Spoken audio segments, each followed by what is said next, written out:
大家好，我係 Veronica 邵佩斯。今集將會係我去陪伴大家去講小朋友嘅禮儀。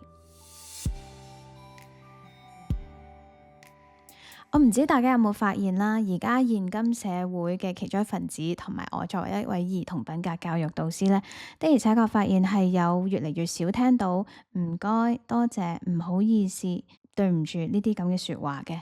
咁或者而家就係時候停落嚟去諗一諗，呢啲最簡單嘅禮貌，其實先代表住我哋對其他人嘅尊重同埋關懷。咁作為一位老師呢，我就會教小朋友基本嘅禮貌。入到去有一啲 classroom rule 嘅基本嘅禮貌係包括入到去見到邊個，見到老師，咁你就要同佢講 hello、good afternoon、good morning 等等嘅，呢啲都係一啲基本嘅尊重啦。我認可我見到你。咁第二就係尊重其他人，帶落去呢一點呢，其實我哋入去班房之前係要敲門嘅。咁敲咗門呢，就係話俾人聽我入嚟啦，等入面嘅人準備好心態迎接你。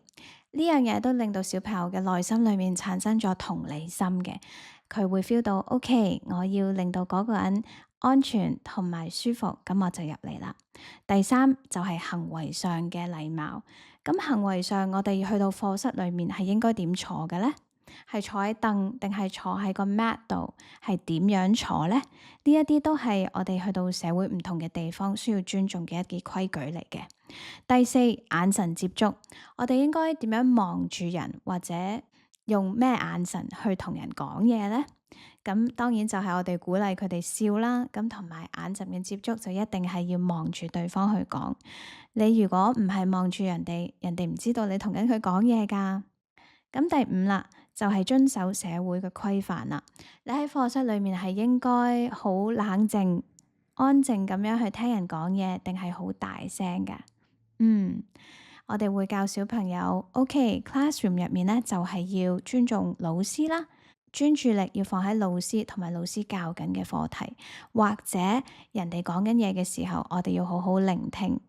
咁無論人哋嘅意見係同我哋嘅想法有幾唔同都好，我哋都要尊重嘅。咁呢啲課室規矩呢，我每一堂都會同啲小朋友去講啦，咁亦都會 remind 佢哋嗱，除咗喺我哋嘅課室裏面呢，其實呢一啲規矩呢都可以套用喺我哋嘅日常生活裏面噶。你去到社會唔同嘅地方，你哋都要尊重其他人。好啦，咁點解我要講關於小朋友越早學禮貌越好呢？就係因為前幾日我搭地鐵啦，咁無論喺繁忙嘅時間定係不繁忙嘅時間，我通常都會企喺一個位係唔會阻礙到其他人嘅位置，淨係佔我需要嘅空間。然後我就見到一家四口入到嚟，有兩個小妹妹同埋佢哋嘅父母，咁佢哋就企咗喺車廂嘅中間位置，扶手嘅旁邊，好大聲咁講嘅。我諗大家都見識過，好大聲咁講嘢呢，其實係會影響身邊其他人嘅。或者你用手機好大聲咁聽，話唔定你聽唔到，但係其實塞個耳機已經令到身邊嘅人唔會覺得好困擾。咁去到落車嘅時候呢，呢一家四口就直接推走其他人，或者冇講唔好意思 excuse me， 就撞咗好多人。啲人冇跌落地下，但係呢種碰撞呢，其實係會產生一種不太良好嘅感覺嘅。一句唔好意思係咪真係咁難講呢？我哋作為大人同埋父母，係咪應該做一個好好嘅 example， 做一個例子俾小朋友睇？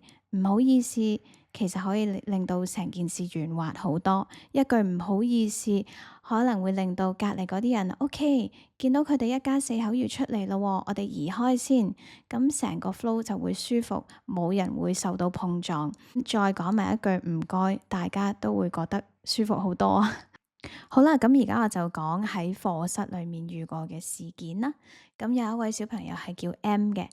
新嘅小朋友呢，第一次嚟到呢，都要啲時間去習慣下嘅。但係通常過咗3至5堂之後，就知道我哋有一啲 classroom rules 啦，喺課室裏面需要有嘅秩序。我哋做到 worksheet 啦，佢就3個禮拜都係重複做咗同一個 habit，就係佢唔肯等自己嘅 turn 去寫自己名或者去影相。我哋通常去做 worksheet， 做完之後咧就會影張相嘅。但係因為課堂上面咧真係太多小朋友啦，咁佢就要等啦。咁當然每次係等嘅次序唔同，不過佢覺得好 impatient 或者好冇耐性嘅時候咧，佢就會開始用啲 crayon 同埋顏色筆畫喺張台度，不停畫圈圈啊，或者畫咗啲樣出嚟啊。咁我當 line up 完，然後要帶啲小朋友出去 dismissal 嘅時候咧，我都會話 OK，M 你要留低。點解你要留低？你知唔知啊？第一堂我同佢講嘅時候，佢唔明。我話你睇唔睇到我哋張台係白色㗎？佢睇到。咦，我見到啲油顏色筆喎，係邊個畫㗎？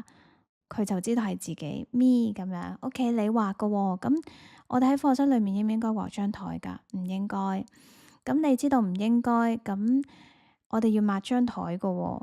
我哋要為我哋嘅行為而負責任。好啦。我哋點樣負責任呢？就係隔離有一啲濕紙巾，我哋攞啲濕紙巾去抹下啦。然後呢，我之後會檢查嘅。咁佢就攞嚟抹啦。好啦，抹完啦。OK，good job，你抹得好好，好乾淨。咁但係你知唔知你用咗呢段時間去抹呢？姐姐喺出面等你㗎噃。咁姐姐喺出面等你。如果你之後有其他嘅堂課，或者要返屋企準備其他嘅活動，你係用咗呢啲時間，反而係會令到所有個 schedule 係遲到咗㗎，係遲咗㗎。我話咁，你應唔應該講啲咩啊？佢唔知道講啲咩。我話你應該講 sorry，我 lead 住佢去講 sorry，亦都去同佢解釋。如果你每一次都係冇耐性，我明白你冇耐性，但係如果你畫喺張台又要 clean up，要做咁多嘢，阿老師又要同你去傾偈，咁姐姐要等咁長嘅時間呢，係會令到你所有其他 schedule 停頓咗噶。所以你下次會唔會咁樣做啊？唔會啦。OK，咁你應該同邊個講 sorry 啊？講多次，姐姐。咁你點講啊？Sorry，姐姐，OK 啦。咁最後咧，亦都我會同佢哋講，OK，你要 Thank you Miss Veronica 嘅，因為我就用咗呢個時間去教你啦，都係表現互相尊重嘅。咁去到第四、第五堂啦，佢都係喺度畫台。咁最後嗰堂咧，我亦都再 remind 翻佢要 say sorry， 佢係的而且確有喺姐姐面前 say sorry。咁見到姐姐同姐姐講 say sorry 咧，佢係好開心嘅。姐姐亦都係 Oh it's okay， 佢都估唔到個小朋友係會識講 sorry。咁所以咧，我作為一位兒童品格教育導師咧，我都好建議我哋作為大人啦，同埋家長咧，都好好咁引導小朋友去講 sorry。我哋有幾個 step 去教小朋友講 sorry 嘅。一就係呢個行為係邊個做嘅？佢明白到係佢做，或者係其他人做，要明白係佢做嘅。咁跟住咧就係第二，要 remind 佢我哋而家喺邊度，呢個場所可唔可以俾我哋去做呢件事？佢自己心知肚明嘅，咁係可以與唔可以嘅。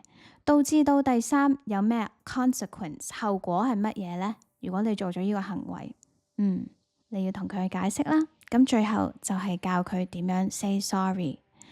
咁 say sorry 咧係直情係要講 sorry 呢個字嘅，同埋要再解釋翻究竟呢個 sorry 背後係咩原因。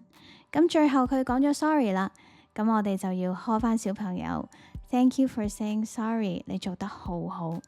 呢種鼓勵咧係令到小朋友除咗可以 pinpoint 到自己嘅情緒同埋個行為係喺邊度做得唔好，佢之後再重複咁做咧，亦都有啲咩 consequence， 佢會好好咁記得呢個 pattern。咁我哋作為大人同埋家長就可以令到小朋友更加了解自己，同埋知道作為社會嘅一份子係應該點樣做。